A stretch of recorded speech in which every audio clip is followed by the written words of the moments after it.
Yo, command Raider Nation, get on in here. Welcome to They Follow from Burners podcast with Raider Ragu. Thanks for tuning in. First of all, really quick, please follow the show and turn on the auto download. Look, to all my people, this is how you turn on the auto download. Go up to the little three dots thing, drop down menu, go to settings. Go down in your settings a few lines and you'll see if you got on the auto download or not. It'll say download 5 episodes or whatever it says, but just make sure that's on. Even if you don't listen, I hope you listen, but I know all you guys aren't into like Raiders, all like that or whatever, but everybody that has ever listened, if you could do that and follow the show, that's what we need. All right. All right. So yeah, let's get right into it. Man, can we pick an offensive coordinator? Yo, wow. So the latest, since I've been back in the lab, first we thought we were all in on Cliff Kingsbury. He was supposed to be taking over the offensive coordinator job. And then a day later, he backed out. So he took the job on a Friday, backed out on a Saturday. Today is now Monday. Still no official signing for that position. The rumors right now, or the rumblings, or what everybody's saying, the same type of situation we had when they thought they had signed Cliff Kingsbury. Now that the new guy who's allegedly going to be signed is Luke Getsy, the Chicago Bears former offensive coordinator who got fired along with his entire offensive staff, basically. And all these dudes get fired. I'm not down in the dude off of that right there, but I'm just saying what happened. That's what happened. He just got fired. So even though he's not officially our guy yet, right now, I'm just gonna go into it a little bit about who this guy is, Luke Getsy. So as far as in the pros, we'll start up there. He spent 7 seasons in Green Bay. So 6 of the seasons where he was involved with them, they went to the playoffs. So 7 years, 6 of the seasons, they went to the playoffs. They won the NFC North 5 times with 1 wild card.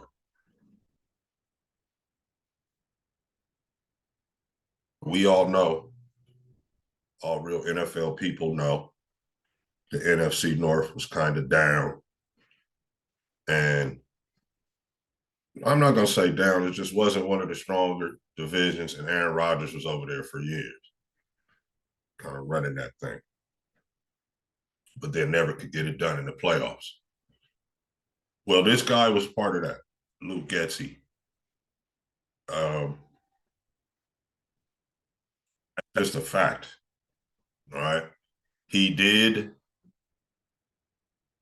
manufacture offense sufficient to win division and go to the playoffs, but he wasn't there when they went to the Super Bowl that one time. He wasn't coaching in the NFL yet. And out of all of those 6 playoffs appearances, no Super Bowl appearances, or, of course, not any Super Bowl victories if you didn't go to the Super Bowl. And I believe they only played the NFC Championship once. of those times. A lot of those were like first round exits, upsets, if you would. Uh, this guy, Getsy, um, however, he coached at Mississippi State in 2018, and they were number 2 in rushing in the Southeastern Conference, right? It was a pro simulation conference. MSU that year ran for 300 yards in a game 4 different times. It's college, right? It's not pro football. I know that. But I don't give a damn. 300 yards rushing in any league, even the rec, Parks and Rec or intramurals. Y'all doing some running of that rock. Y'all told them that rock. Y'all told them you know what out that rock. You know what I mean? So also, Devontae has worked with him. So we'll go that route. Devontae in Green Bay, right? 70 plus receptions, 10 plus touchdowns as a younger receiver with this guy 2 years before he moved on, right? Pro Bowl, made his first Pro Bowl under this guy, Devontae did. So double-digit touchdowns. He didn't even get that this year. 70 plus receptions for Devontae. So he can throw the rock to a number 1 type receiver. We know that. Well, he can design plays that gets the rock to number 1 receivers like Tay, because he's done it. And he was a younger Okor then. So I would imagine that he only got a little bit better at that. All right. Because when a guy is an Okor, you can't just put the whole failure on him. You got to look at the whole organization and the head coach and all that too. Um, the final decisions go with head coaches, never coordinators or assistants. So you work with Devontae. He's a playoff caliber coordinator or has been in the offensive system. He was the quarterback coach, and he was the passing game coordinator on those Green Bay teams. He started out as like a quality control guy and then moved into QB coach, then moved into pass game coordinator before he moved on. Yeah, went to Mississippi State. He was an old core there. Like I said, in 2018, and he came right back to Green Bay and got it. That's what, he got it on with those numbers that we talked about, going to playoff 6 times, 5 NFC North titles, 1 wild card. The numbers with Tay, 70 plus receptions, 10 plus touchdowns with Tay. And then he gets hired by the Bears. Bears hire him as his offensive coordinator, as their offensive coordinator for the first time. He's a coordinator. When he first got there in 22 as the guy, the Bears were 28th in offense. It's pretty sucky. But we got to look at the personnel Bears had in 22, right? It was a mess there, right? We had, they were coming off the Trubisky experiment and trying to work Justin Fields in there, and it was just a disaster. The next year in 23, which is last season, of course, the Bears moved up to 20th in offense. Still second tier of the league, of course. However, a lot of dysfunction there, right? Fields in and out of the lineup about 3-4 weeks. I know the Raiders played them with backup running backs and quarterback. They're down to like the 3rd string guy. just something I want to get to as well. So, with all that in consideration, the guy got his team to 20th in offense and played pretty well down the stretch. Bears was one of those teams you really didn't want to play because they were capable of beating anybody, capable of losing to anybody. One of those type teams. So, the greatness, that is the Raiders. We played the Bears, right? Luke Getsy was the O core, right? This was pre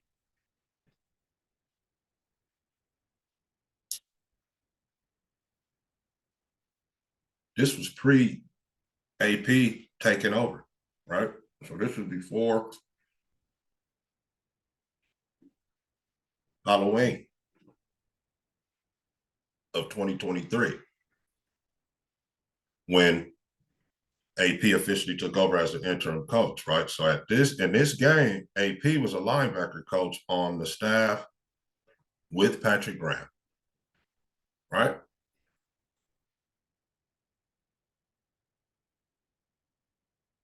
Bears ran for 173 yards on the Raiders with backup running back.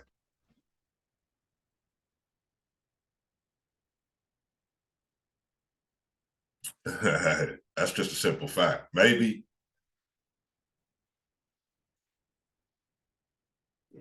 maybe to it. Also, the quarterback was a backup. Had backup running backs, like I think the third string guy, and some guy named Foreman, and then the backup QB, some guy named Patchett or Badgett, right? And they put tips on the Raiders and ran for 173 yards. So perhaps PG and A. Let's get this guy in here with that run game that we couldn't figure out. And then we'll get this, AP thinking with Hugh, who's allegedly coming over, Hugh Jackson. A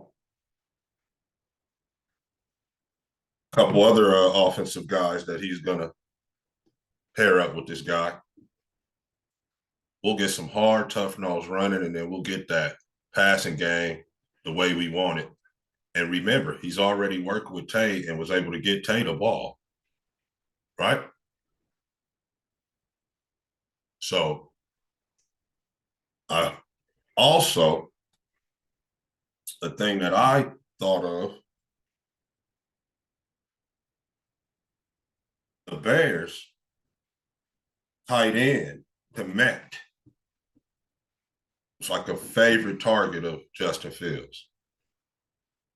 That could be a byproduct of the offense. Maybe the tight end is open in an effort to stop those outside guys because of the formations and zone flooding and whatnot, route combinations by the receivers and running backs. Maybe it wiggles the tight end open a lot more than other offenses. Haven't really dived right all the way into it because we don't know what's going to be, if this guy Getsy is really the guy or not. There's no need to be wasting time doing all kind of research. And he ends up not even being the guy. But Cole Kmet, I know for sure, one of the top tight ends the last couple of years, catching touchdowns. And just, catching footballs, period. So we got the young tight end that we just drafted, right? The Raiders do. Michael Mayer. So it bodes well for him. So we're going to run. We're going to throw to the tight end, right? And we're going to be able to get Tay the ball. This is evidence. This is stuff that I'm just putting together from what has been witnessed, right? He runs the ball. He ran for 173 yards in the Raiders. Back when he went to college years back, he had a team that ran for 300 yards 4 different times, right? He worked with Devontae before. Devontae went to the Pro Bowl for the first time with the guy. 70 plus receptions, double-digit touchdowns with him. Ran for 173 yards against the Raiders. We couldn't stop him. All right. Throws to the tight end because Cole Kmet is one of the better tight ends as far as pass catching and catching touchdowns the last few years. All right. All of this is nothing. None of that is made up. I didn't just make any of that up. That's facts. Like, people can come with jokes and all that.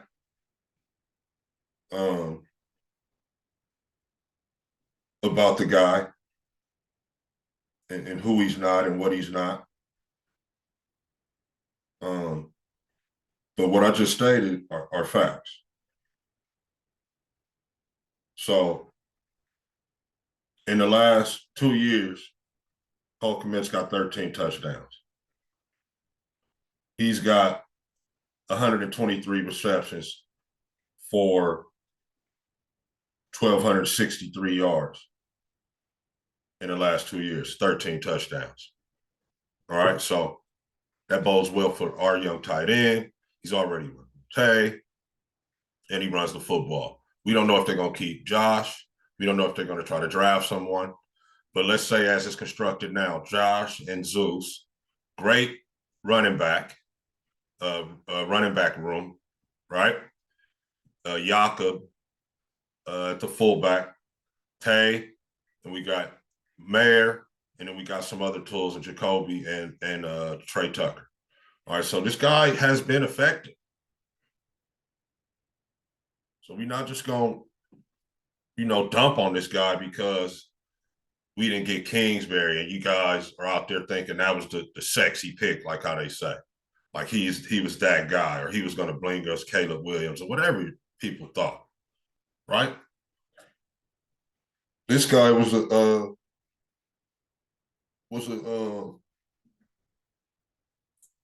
head coach that got fired in the league, right? Went down to college and called some plays, and then all of a sudden he's the hot commodity. We're not going to buy into all of that, and we're not going to trash Getsy before we give him a chance. So if we do get a guy like Getsy, reading in between the lines, say that is the hire, I feel like the Raiders are going to shore up the defense a little bit, stay at 13 in the draft the best QB that's available still at that pick. There will be at least 3 QBs that people don't have highly rated, but are upperclassmen in college football and are either at the Senior Bowl or going to be at the Combine and are looking to get drafted and play football in the National Football League as well, right? There's always going to be a surprise guy that we didn't see coming that ends up being decent. Just like there's going to be a guy that we thought was can't miss that's going to end up being not that great, right? So reading in between the lines, I'm feeling like they're going to do what I said about the defense, shore it up, different positions. We'll talk about that probably on another pod. And then stay at 13, grab the Q available, shore up the offensive line as well through free agency and the draft, and then get a bridge guy, right? I know a lot of us don't want to hear that, but it is a formula that works. You sit the rookie because you're not going to win with the rookie anyway. But if you sit a rookie into his second, later in his first year, into his second year, beginning of his second year, even into his third,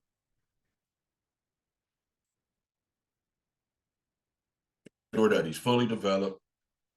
He's not going to go out there and get shell-shocked and end up not blossoming into what he could become because he has to be torn down and rebuilt because his career started off so Mickey, right? Under some system that he wasn't ready to play, and at the game speed he wasn't ready to play at.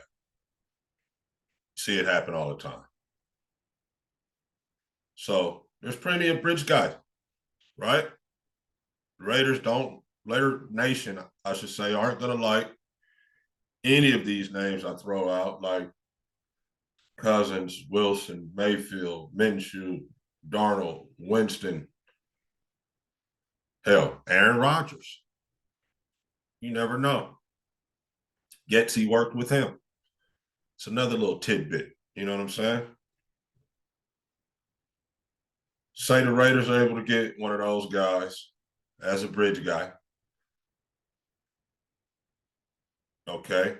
Let's say they're able to get Kirk Cousins. Kirk can come play a couple years, man. Stop playing, man.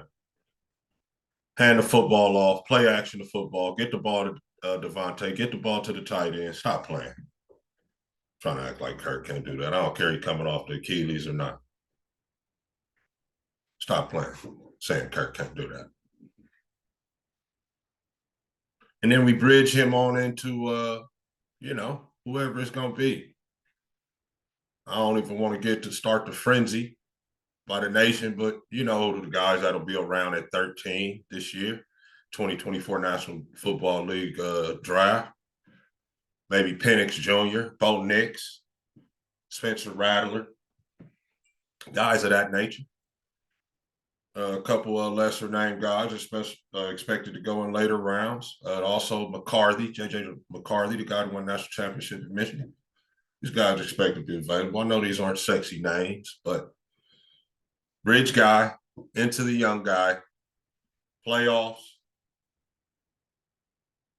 Hopefully, by the time the young guy is ready to play, championship level. All right, we're not going to labor on it either, nation. That's going to be the plan going forward. Settle down, relax, stop playing. Bridge guy into the next guy, whoever that might be. This is the time of year where we got to just sit back and relax. Wait till the draft. It's going to be a lot of speculation. But the sensible thing to do, build the defense,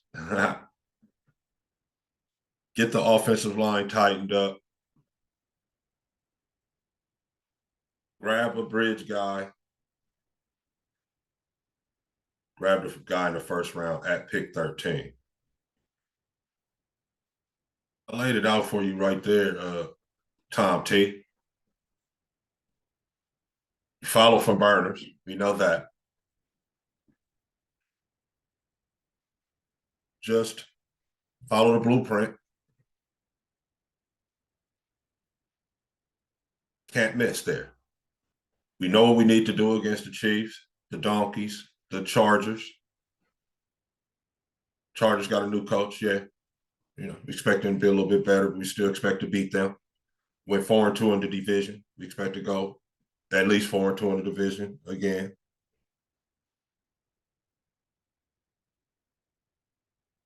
So we're not going to labor over that. That's going to be the plan. Also, I did mention Jameis Winston too. Hey, I mean, hey man, I know it's not sexy names that you guys want to hear. These are bridge guys that can get us to our guys ready to play. Meanwhile, we can still kind of stay at a playoff level, get some experience in the playoffs, and then be ready to win the championship when the guy is ready.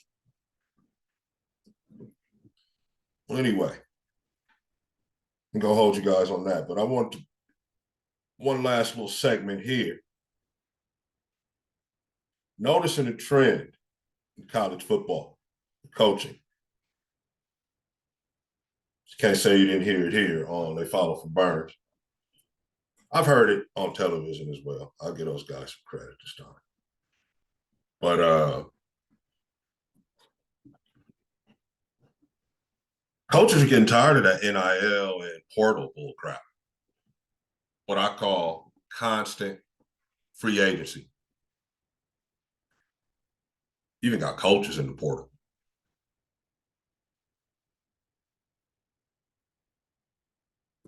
And what I mean is Jim Harbaugh wins a national championship. Instead of running it back, can't get out of there fast enough. Back to the NFL. Saban, runner-up national championship. Got the new quarterback, Milroe, challenge to get back at it and do it one more time. Perhaps the greatest football in college, the greatest coach in college football history. I'm cool. I retire. Got rumors of Chip Kelly interviewing for offensive coordinator jobs in the National Football League. Meanwhile, he's the head coach of the UCLA Bruins. Take a coordinator job to get back to the league. Like Jeff Hafley did at Boston College. Matt LaFleur got him to come coach his defense, come be a defensive coordinator. He's the head coach at Boston College. So NIL, portal, starting to run dudes back to the league or run dudes to the league if they can get there, if they know a guy. And I just noticed it as a trend right now. I don't really have a strong opinion on it yet, but initially my thought on it is when it gets a little tough, instead of, you guys can't sit back and collect the fat contracts. You're like, I'm out of here, man. Screw this crap. I'm going to go back to the league, or I'm going to get to the league if I know somebody that'll, give me a job. But it was cool, before that when you had all the control. But now the kids are empowered a little bit, getting some money, getting in the portal, don't have to just stick around after you accept a job at another school and get up out of there, or for any reason they feel like they ain't starting, not getting a fair shake or whatever. Then the portal on you. So we'll see. Maybe the portal does need some tinkering, some restrictions added, perhaps some fail safes or whatever. But it's just funny to see the little trend of these coaches running back to the league or running to the league for the first time if they can get there. So yes, guys, I'm not gonna hold you. That was just the last little part I want to get in there, and we will see you next time. Like I always say, just win, baby. Thanks for tuning in to the They Follow from Burners podcast with Raider Ragu. Please, again, remember, go to the auto download, go to the settings on the little ... Look down there, make sure the auto downloads on there. Even if you don't listen, just make sure you download the show because we need those numbers. It helps us tremendously. We love you. Thanks. Just win, baby, and peace.